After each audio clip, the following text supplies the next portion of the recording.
আমি কিছু বলতে পারছি না। আমি ওর ফাঁসি দিতে হবে, ওর ফাঁসি চাই, ফাঁসি চাই, আমি ফাঁসি চাই। আমার মেয়ের আমার বুকে বিধিয়ে দেন, বিধিয়ে দেন। আমি কিচ্ছু শুনবো না, আমার মেয়ে চাই। আমার মেয়ে কেন নিয়ে নিল জীবন? আমার ওই মেয়ে জীবন ছিল, আমার ছোট মেয়ে।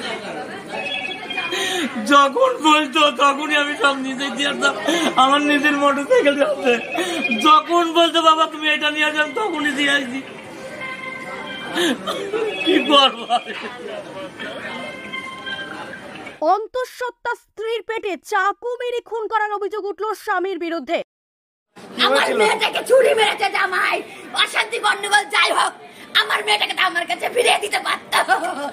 3 বছর আগে উত্তর 24 পরগনার গোপালনগর থানা এলাকার মাঝের গ্রামের রিয়া বিশ্বাসের সাথে গাংনাপুরের গৌরাঙ্গ বিশ্বাসের বিয়ে হয়। খুন করেছি, মেয়ের খুন করেছে, ছুরি দিয়ে খুন করেছে, ছুরি দিয়ে খুন করেছে আমার মেয়ের। আমার সে মেয়ে কই? আমার মেয়ের এনে দিক, আমার সে জামাই কই? আমার খুন করেছে আমার জামাই। অভিযোগ পারিবারিক বিবাদের জেরে স্বামী গৌরাঙ্গ বিশ্বাস গত রাতে তার স্ত্রী রিয়া বিশ্বাসের পেটে ধারালো অস্ত্র ঢুকিয়ে হত্যা করে। নদিয়ার গাংনাপুর থানা এলাকার অনন্তপুরের বাড়িতে স্বামী স্ত্রী একাই ছিল বলে জানা যায়। ঘটনার দিন রাতে চিৎকারের আওয়াজ পেয়ে শ্বশুর শাশুড়ি ছুটে আসে। জানলা ভেঙে ঘরে ঢুকে এখন কি হচ্ছে প্রথম দেখিনি। এইখানে জায়গাটা কি নাম কি? পেট। কোথায় চাকু মেরেছে? পেটে। আর কোথায় না। কারণ স্বামী স্ত্রী দুজন ঘরে ছিল, এখন দুজনের মধ্যে যে যা হয়েছে দুজনের মধ্যে হয়েছে। এরপর রিয়া বিশ্বাসকে রানাঘাট মহকুমা হাসপাতালে নিয়ে এলে চিকিৎসকরা মৃত বলে ঘোষণা করে। ঘটনায় আটক স্বামী। মৃতের পরিবারের বিশ্বাস ময়না তদন্ত হলে আসল ঘটনা বোঝা যাবে। সম্পূর্ণ ঘটনার তদন্তে নেমেছে গাংনাপুর থানার পুলিশ।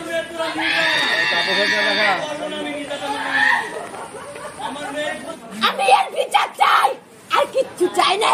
আমার মেয়েটাকে ছুরি মেরেছে জামাই, অশান্তি গন্ডগোল যাই হোক, আমার মেয়েটাকে তো আমার কাছে ফিরিয়ে দিতে পারত।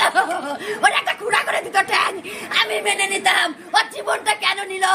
ওর জীবনটার বদলে আমি জীবন চাই। ওর ফাঁসি দিতে হবে, ওর ফাঁসি চাই, ফাঁসি চাই, আমি ফাঁসি চাই।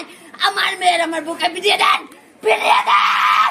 আমি কিচ্ছু শুনবো না, আমার মেয়ে চাই। আমার মেয়ে কেন নিয়ে নিল জীবন? আমার মেয়ের জীবন চাই, আমি আমার সোনার প্রতিমা। রাত্রির বেলায় গন্ডগোল করেছে দুজনে স্বামী স্ত্রী, পরে রাত্রি মেরে দিয়েছে রিপন বিশ্বাস, আর শ্বশুরের নাম বাবু বিশ্বাস। এই যে শ্বশুর মশাই বসে আছে, এই যে শাশুড়ি প্রেগনেন্ট, 3 মাস প্রেগনেন্ট মেয়ে, বিয়ে হচ্ছে 2 বছর হয়ে গেছে। কেন মারলো ছুরিটা? কেন ছুরিটা ঘরে থাকবে? কেন ঘরে ছুরি লাগবে? ওরা কি ডাকাত? ওরা ডাকাত বলে? ডাকাতের উপরে, ওরা ডাকাতের উপরে দাদা, ওরা ডাকাতের উপরে। এর বিচার হবে দাদা।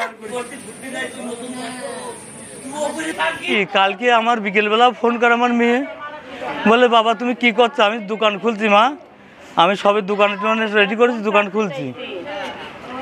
এবার বলছে ঠিক আছে বাবা, তাহলে তুমি দোকান খোলো, আমরা আনন্দেই আছি। এবার রাত্রি ওরা খাওয়া দাওয়া করে শুয়েছে না কি করেছে তাও কিচ্ছু জানি না। এইবার ভোরবেলা আমাদের ফোন করে, বেলা 5টা, সকাল 5টা বাজে, তখন ওর মার কাছে নাকি ফোন করে, বাড়ির এক পাশের লোক, ওরা ফোন করেনি কেউ, ফোন করেছে যে তোমাদের রিয়ার অবস্থা ভালো না, তুমি শিগগির এসো। এইবার আমার তাড়াতাড়ি ডেকে তুললো, আমি গাড়ি বের করলাম, আসলাম। আসতে মাঝিগ্রাম যখন ঢুকেছি তখন ওর শ্বশুর ফোন করে বলছে যে আমরা রানাঘাট হসপিটালে, দাদা এই ব্যাপার। কী হয়েছে? বলছে খুন করেছি, মেয়ের খুন করেছে, ছুরি দিয়ে খুন করেছে। জানি ওই চাকু পেটে বেড়েছে, দেখে আসেন, সব দেখা যাচ্ছে। রাত 3:30 সময় মানে বৌমা, আমার বৌমা হয়, বৌমা চিনাছে ও মা বলে। তারপরে আমরা উঠেছি, আমরা দুজনে স্বামী স্ত্রী, দুটো খোপের পাশাপাশি 2 খোপ। আমরা থাকি ডান দিকে, ওরা থাকে বাড়ি থাকে। বৌমার নাম রিয়া। রিয়া দরজা খোলো, আমার ছেলের নাম ডাকো না রিপন। রিপন দরজা খোল, দরজা খোলে না। লাস্টে আমার কাকা, ছোটো কাকা আসলো, সবাই চেঁচামেচি নিল। দরজা আমি দরজা ভাঙতে পারিনি, আমি জানলা ভেঙে ঘরে ঢুকেছি। জানলা ভেঙে ঘরে ঢুকে এখন কী হচ্ছে প্রথম দেখিনি। তারপরে আমি কী হয়েছে আমি সব বাবাই বলে রাখি, বাবা কী হয়েছে। তারপরে কথা বলে না, ছেলেও কথা বলে না আর বৌমা কথা বলে না। পরে বৌমা খালি তাকাচ্ছে, কী হয়েছে? আমি বলো কী হয়েছে বলো।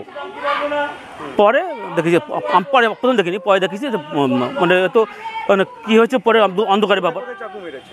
এইখানে এখানে জায়গাটা কি নাম কি? পেট। পেট, কোথায় চাকু মেরেছে? পেটে, আর আর কোথায় না।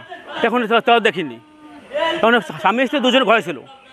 এখন এই দুজনের মধ্যে যে যা হয়েছে দুজনের মধ্যে হয়েছে। আমি আমার বাড়ির লোক আর আমার কাকিমা মেয়েকে এনেছেন হসপিটালে। হসপিটালে এনেছি। কি মনে করছেন এই ঘটনায়?